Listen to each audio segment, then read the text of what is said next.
What's up, guys? It's your boy Chris C. Pupsarot bringing you another edition of the Car Concierge Show, the show that helps you with the buying, selling, maintaining, and repairing of all of your vehicles.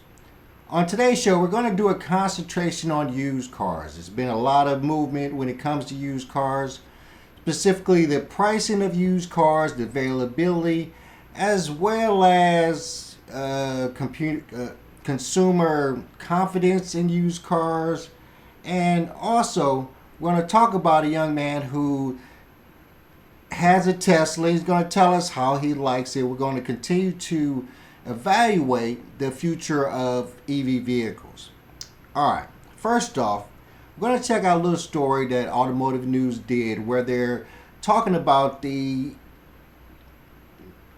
decrease in the cost of used vehicles. Let's check that out real quick. Of course, we heading over to Automotive News for our news source for the automotive industry. So, Automotive News, used vehicle wholesale prices declined slightly in May, dropped 12% from a year ago, Cox Automotive sales. Declines in used vehicle values overall were muted in the first half of May, but picked up later in the month over the Memorial Day weekend. All right, so this is from June 12th. Today, of course, CJ Moore is our writer extraordinaire, so let's check out what he's talking about. Excuse me. Used vehicle wholesale prices declined on a seasonally adjusted basis in May from the previous month, according to Cox Automotive. The Manheim Used Vehicle Value Index, Cox's measurement of used vehicle wholesale prices, calculated by tracking vehicle transactions at Manheim's U.S. auctions and applying statistical analysis, fell to 197.3 in May, down 0.6% from April, Cox said. It adjusts that figure for mixed mileage and seasonality. Prices also were down 12% from May 2023, Cox said June 7. On a non-adjusted basis, prices declined 1.2% in May from April. They were down 11% year over year, Cox said. Declines in used vehicle values overall were slightly muted in the first half of May, but picked up in the latter half of the month. Jeremy Robb, Senior Director of Economic and Industry Insights at Cox Automotive, said in a news release. It's seasonally normal to get some weakening in the market over the Memorial Day weekend, but this month we experienced a little more softening in the final week, Robb said. Manheim auctions may see more buyers in the coming weeks because retail supply of used vehicles remains lower than last year, he said. Dealers polled by Cox Automotive from April 23rd to May 7th for its second quarter 2024 Dealer Sentiment Index perceived used vehicle inventory levels to be declining. Franchise dealers gave the used vehicle inventory setting a score of 48 on a 100-point scale, lower than the 53 last quarter, but improved from 44 a year ago. Independent dealers scored at 40, down to 2 points from last quarter, but up from 33 a year ago. Scores above 50 indicate dealers view conditions as positive or improving. A score of 50 is neutral. Duh. Cox Automotive said it received survey response from 550 franchise dealers and 476 independent dealers. Average non-adjusted wholesale prices for the largest model year cohort at Manheim's auctions, 3-year-old vehicles, decreased an aggregate of 2% over the last 4 weeks, Cox said. That included a decline of 0.7% in the last week of May, which contained the Memorial Day holiday, Cox said. Cox also reported seasonally adjusted wholesale prices for major market segments were down year over year in May. Luxury vehicles prices were down 11%, Cox said. SUV and crossover prices were down 13%. Prices of compact vehicles were down 17%. Mid-size vehicles were down 16%, and pickups were down 11%. Seasonally adjusted wholesale values for used electric vehicles were down 16% year over year in April. On a month-over-month basis, adjusted EV values declined 2.4% in May, Cox said. Okay, so now let's break that down in C student language. What they're saying is that, of course, there's not a lot of used car inventory. Why is there not a lot of used car inventory? Because people are not turning their used cars to buy new cars right now. The market is so high, the interest rate on vehicles is so high. I just saw an article about how the big three automakers are pitching to the government to lower the interest rate so they can sell more vehicles. It's hard to sell vehicles right now, and the used car market has decreased in price because they are not selling as many vehicles either. And they're not selling vehicles, of course, because nobody's buying new or used vehicles. And, people are not turning in their used vehicles to buy new vehicles. So it's just a big old circle. Now, mind you, for those people who are in situations where they need cars, it's a perfect time to buy. You're going to get a car at a really good price, specifically a used car. It's not a great time to buy new cars because the dealerships and new car sellers have to, make their bottom line. So they're not able to give you the discounts that they standardly would be able to if the market was up and car sales were up. So this is the perfect opportunity for you to purchase a car. Definitely get a used car for a good price. I'd always tell people that if they can, buy outright so you can avoid interest rates and avoid paying any extraneous amount, in financing for these vehicles. But perfect time to buy vehicles, used vehicles right now. So if you're in the market for a vehicle, give me a call because that's what we do.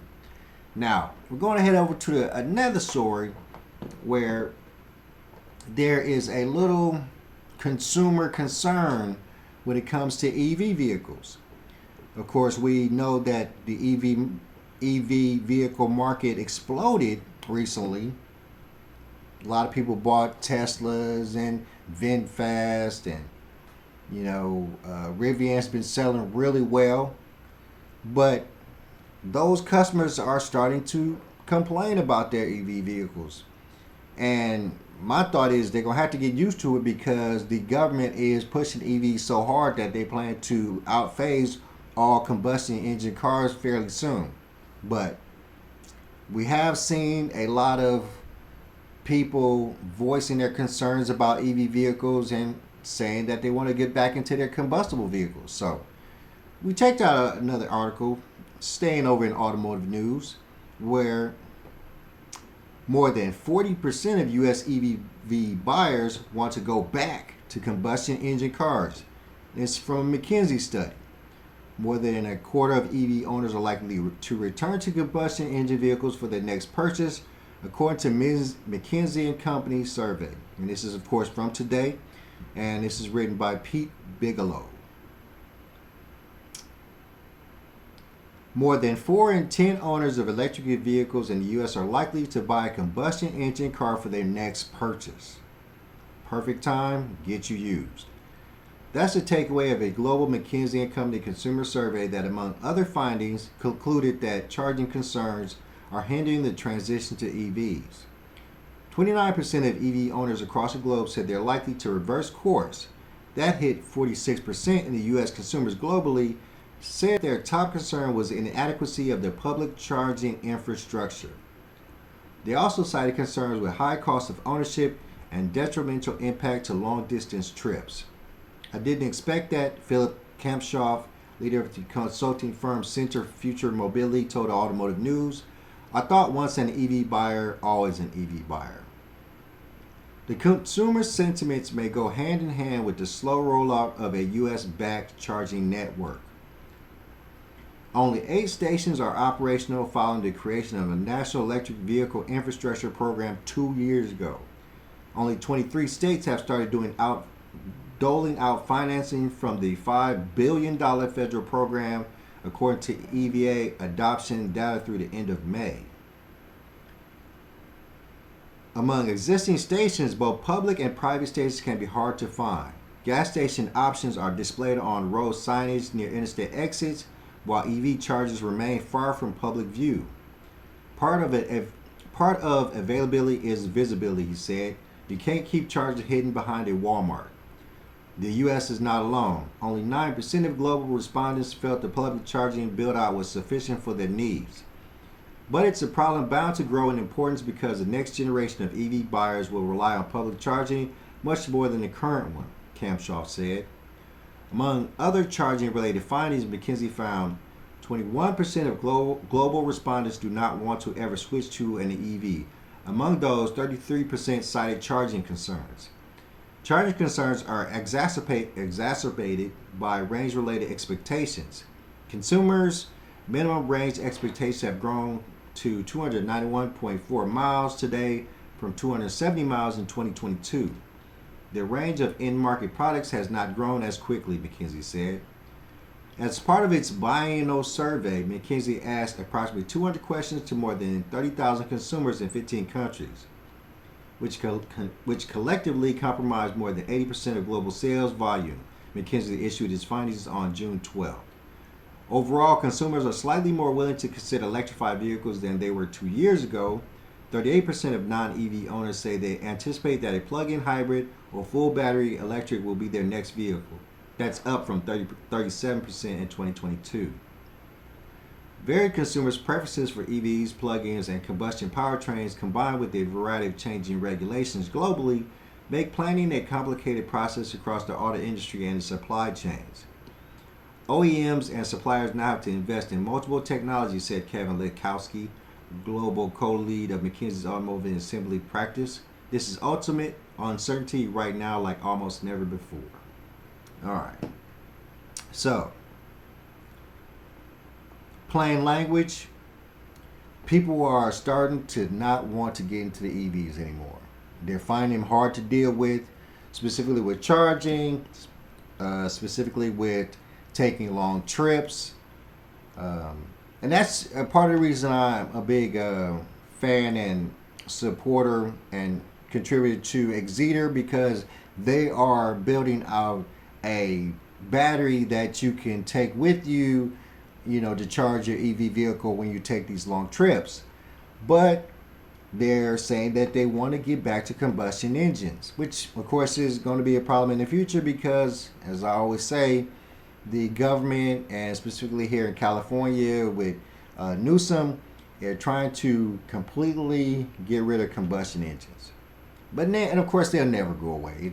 It's highly unlikely in the world we live in that we'll completely go away from combustion engines. Is not feasible in any type of near future. But the emphasis on the sale of EV vehicles is starting to put people off on EV vehicles. And of course, all the problems, specifically software, microchip availability, having these vehicles in the shop for months on end because because of lack of the R&D, research and development that's done on them, is causing people to lose faith in these EV vehicles. Which ain't gonna change nothing. You're still gonna end up having to buy one eventually, either that or a hybrid. I tend to lean towards a hybrid. I do like long trips. I do expect that EV vehicles will start to have, of course, longer lifespans, more than the 290 mile mark. But people have lost faith. So always keep you a hoopty. Keep you a gas hoopty. If there was cars still that you could roll up the windows in, I'd buy me one. Because what happens if the grid goes down? What happens when we have a fire sale and all the computer systems are just horribly taken away? You're not going to be able to get around. This is one of the problems that the future holds, that is going to be a major emphasis not on just EV vehicles, but the world we know. Computers. We're so dependent on these things that one internet infrastructure foul up could cause such a massive problem for so many people. And it's kind of inevitable. But I digress. That's a story for a different day. Let's continue. We're going to stick with our old trope. We're going to check out another factory that's going through a couple of problems. And they're thinking about deciding to strike.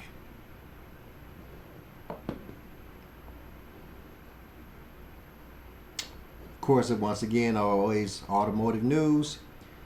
UAW members authorized strike at BMW Regional Distribution Center. More than 100 union workers seeking wage increases are expected to strike if no deals reach at BMW's distribution center in Nazareth, Pennsylvania.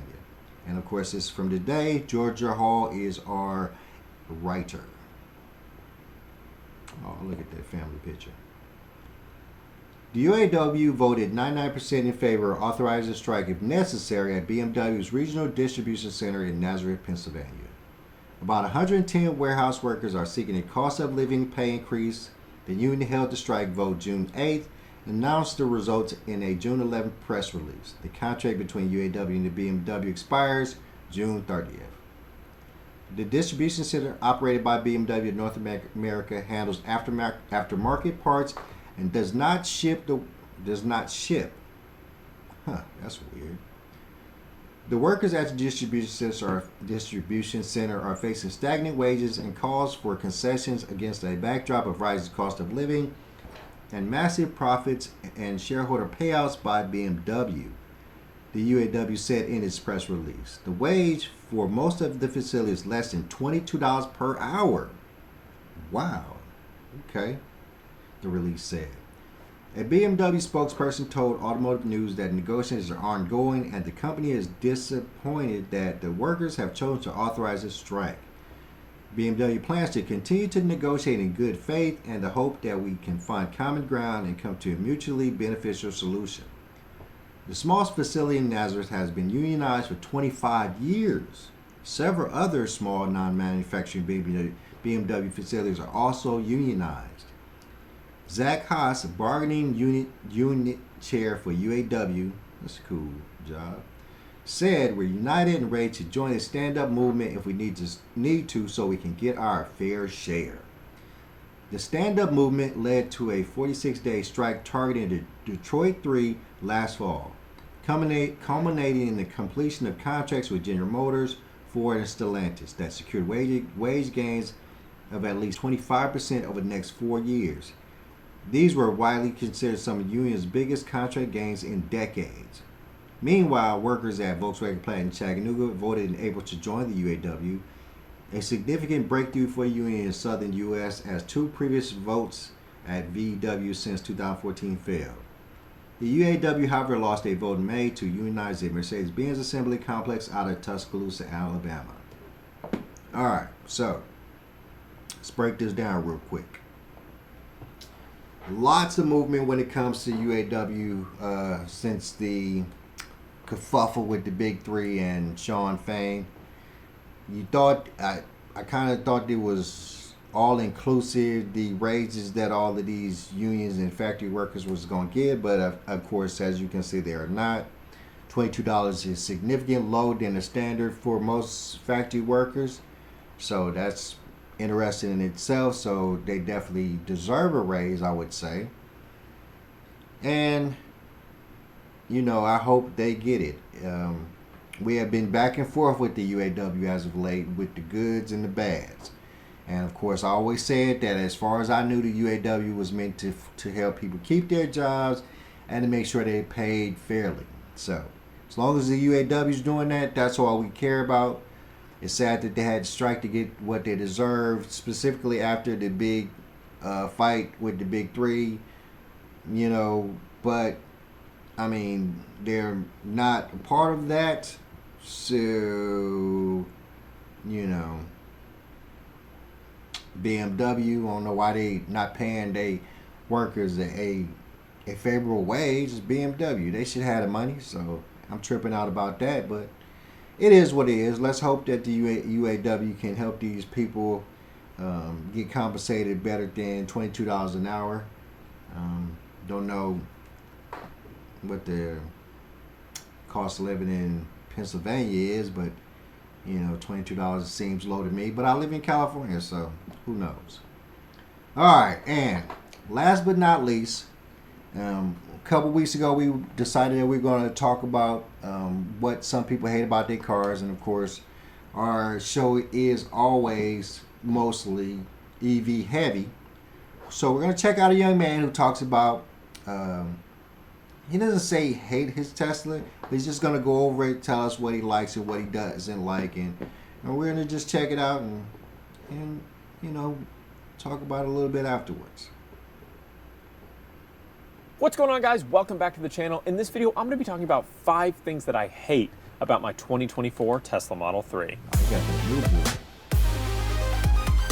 Now, since I have a rear-wheel drive model, I'm going to try in this video not to talk about things that would be solved by simply going up to the long range or the performance trim. So I'm not gonna focus on things like, I wish it had a better sound system, I wish it was a little faster, I wish it had better charging speeds, because all of that is easily rectified just by jumping up a single trim. So for number 1, I've talked about this in previous videos, but it is this rear view mirror right here. This thing is tiny. It is a nice slim design, it is auto dimming, so it has some nice functionality, but it's just not the most practical for actually seeing out the back, especially because of the way that the Model 3 is designed. It has a really harsh slope in the back, so you really only see about that much.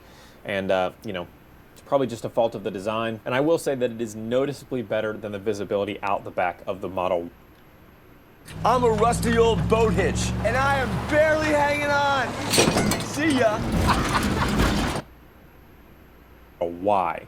I talked about that in my comparison video, which I'll have linked above. I wish they would do one of 2 things. Either make this rearview mirror larger and therefore easier to see out of, or get rid of it altogether. Go the complete opposite route, just nix it, delete it. You can leave the little area up there for the cabin camera, but just get rid of this altogether and have the rearview mirror just be simply pushing the camera button and looking out the back, or doing like the Cybertruck does where it puts the rearview mirror camera on screen. All right, for number 2, let's talk about these seats. This is something that's not gonna change just by going up to the long range. You can go up to the performance trim, which will give you different seats and more, you know, high performance seats. I haven't driven one, so I can't really speak to the comfort level of those, but I'm sure they're more bolstered than these seats. But simply going up to the long range is not gonna fix this problem, and that is just that the seats aren't as comfortable as the previous generation seats. Now, I've driven previous generations of not only the Model 3, but also the Model Y, and I can say from my limited experience, I didn't daily them, but from the limited experience I have with them, I found those seats more plush. That doesn't mean they're more supportive necessarily, but they just seem a little bit cushier and a little bit more comfortable upon first sitting down on them. I don't know if mine are going to get better over time, because most of the cars I've driven had, you know, 50, 60, 70,000 miles on them. My car only has 3,400 miles on it. So I'm completely admitting that this could change and they could get more comfortable. And I also want to say that they are not by any means uncomfortable. They're just not as comfortable as the previous generation seats, in my opinion. But compared to most other vehicles out there, including the vehicles that I've owned in the past, these are far and away the most comfortable seats I've ever sat in. Plus, they have lumbar support, they're heated and ventilated. I think if I had to describe these seats, they're just a little bit firmer. The previous ones were kind of like a big puffy recliner, whereas these are more like a supportive seat. They have nice bolstering on the side, and it is plush to some degree, but they're just not like squishy. And some people, again, may prefer being more locked into their seat. I just think, for my taste, I would have preferred the last gen seats.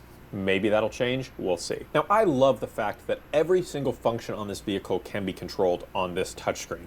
I think it's super fluid. It's the best system I've ever used in any vehicle, period. I don't think it's particularly close. And I'm very familiar with where everything is and how to use it quickly and effectively. And that includes this complaint. And it's just the climate control. I know where it is, I know how to quickly access it, it's just a few button clicks to turn it on and off, but in my opinion, it's a little too finicky to use while driving. And I've complained about this in the past. This is not a new view, and I'm sure a lot of other people share this opinion, but I find that I'm only really able to toggle it on and off and adjust the temperature without looking.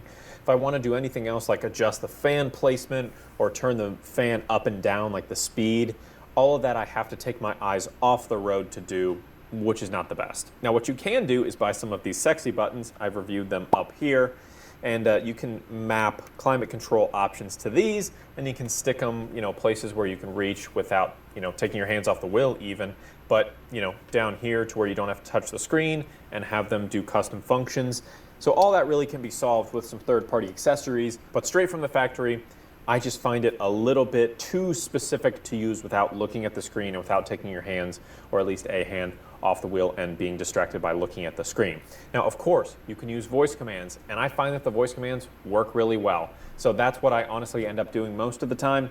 But for more precise things like adjust the vents up and down and things like that, I just wish there was maybe a little bit of a better way to do it. One of the ideas I had is, I know you can customize the left wheel to do different things. So if you could somehow hold down the left wheel and then scroll it up or down to adjust your vent position up and down, I think that would be really cool and maybe something they could implement. Now, number 4 is something I've really only noticed on the new Model 3. I'm sure the new Model Y, whenever that comes out, will have this same problem, but it's that you don't actually have like a true horn. It comes out of a speaker that's in the front right, and it's pretty quiet. So, if I were to push the horn, and I just feel like in some situations where it could be super loud with like a lot of traffic going on, that maybe my horn would be hard to hear. Now, I can't really tell you for certain that it is because I haven't been on the other side of it, but from my perspective, it just sounds really quiet on the inside, and really it kind of sounds quiet on the outside too. You can even hear it when you lock the car and like the little beeping sound it makes. Now, maybe it's not using the full volume for that. I don't know, but it just seems like it's a little weak in my opinion. And then 5th and finally, I really wish that the frunk was powered. I know you can do it aftermarket, and maybe down the line I'll do that, but it just seems so out of place that everything can be controlled with your phone, lock, unlock, open the charge port, close the charge port, open the trunk, close the trunk, all that kind of stuff. But with the frunk, all you really can do is open it, because then it just pops open and then you have to lift it up and then you have to pull it down shut and push it into place. It just feels like the one area that they really cheaped out on. And it's not just the Model 3, right? You have this on the Y, you have this on everything except the Cybertruck. And I'm hoping that maybe down the line they bring a powered frunk, at least as an option, or something that you could add on after the fact officially from Tesla, because that would make using the app and using the frunk just that much better, because I really use the frunk a lot. Those are the 5 things that I hate about my Tesla Model 3, but I never just give 5.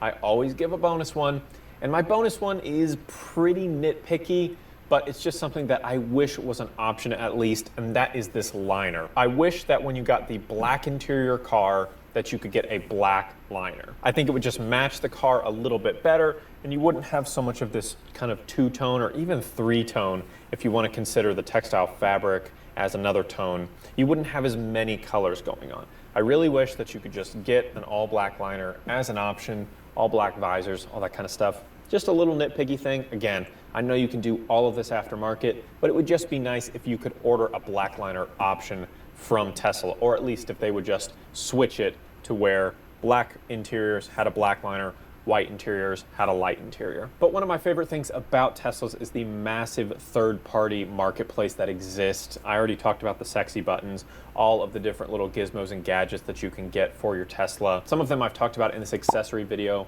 that I made a few weeks ago. There's so much customization that you can do to these cars to help fix some of the complaints that I have, and maybe I'll dive into some of those if you guys are interested. So thanks so much for watching, guys. Drop a like on the video if you loved it. Let me know down in the comments, what are some things that you don't like about your Tesla? Let's talk about it down in the comments. And don't forget to hit that subscribe button to be among the first to see every single new video the second I hit publish. We'll see you in the next one. All right, shout out to him. So on this board here, I have 17 different types of business. Go ahead and subscribe to Mets Tech. Lots of Tesla reviews. And bro was just being real picky. 2024, and that's I say this so much. It's just such a thing I say. You cannot be buying these cars when they straight off the flow. 2024, he not only is he finding 5 nitpicky things that he don't like about it, it's still gonna be things that are gonna come down the line. 3,000 miles. He said it has 3,000 miles. Once let it get to like 10,000 miles. Brand new Tesla like that, all this fancy new stuff in there, specifically the software, he's going to have more problems. And he's going to be happy about the little crap he complaining about now. Because 2024, I'm just so against people buying a car the year it came out, unless you just rich as hell and you have multiple vehicles and it's just not a big deal for it to have to go back to the dealership to get repaired to some extent a couple of times. If your life is like that, fine. But I'm just saying that, the normal average person, I just wouldn't advise that, because like I always say, you'll be the guinea pig. So, but shout out to him. Quick review of his Tesla, little 5. And it was real nitpicky stuff. Color on the inside, and of course, another thing he mentioned was the accessories. I'm a big accessory guy. I like to buy my vehicles stock and then add accessories to them, change out the radios and things like that. But of course, I like old school, so it's just one of my things. But these Teslas, these EVs specifically, are going to have lots of stuff, like the additional buttons that you could purchase that he showed, different sets of hinges, electrical hinges. It's going to be a lot of electrical inventions and things that you can add to these vehicles that are going to make them so much nicer. Definitely a market for that as well, because the aftermarket market is one of the biggest markets when it comes to automotive industry. Once a vehicle comes out, they have a year or two to stand on the original equipment parts, and then after that, people are allowed to create aftermarket parts and create, products to help vehicles, operate better. So definitely a beautiful thing. Definitely not about to pick up a 2024 Tesla. I don't know about you, but they really, really have to bore down on the research and development on these vehicles. And like I was saying, that's why I'm big into studying and researching EV vehicles. Definitely big into Exeter and the Derek Bailey industry, where they're coming out with batteries that you can take with you, so long drives are not a big problem, but that's in the near future. So, thanks for tuning in, guys. Just a quick show. I'm your boy, Chris Surratt. Of course, new shows hopefully coming up this Friday, and definitely on Saturday. We're going to stay consistent for our Wednesdays and Sunday shows, but definitely going to add another show in there. Start doing a couple of shorts, so check us out. And I'm out of here. Peace.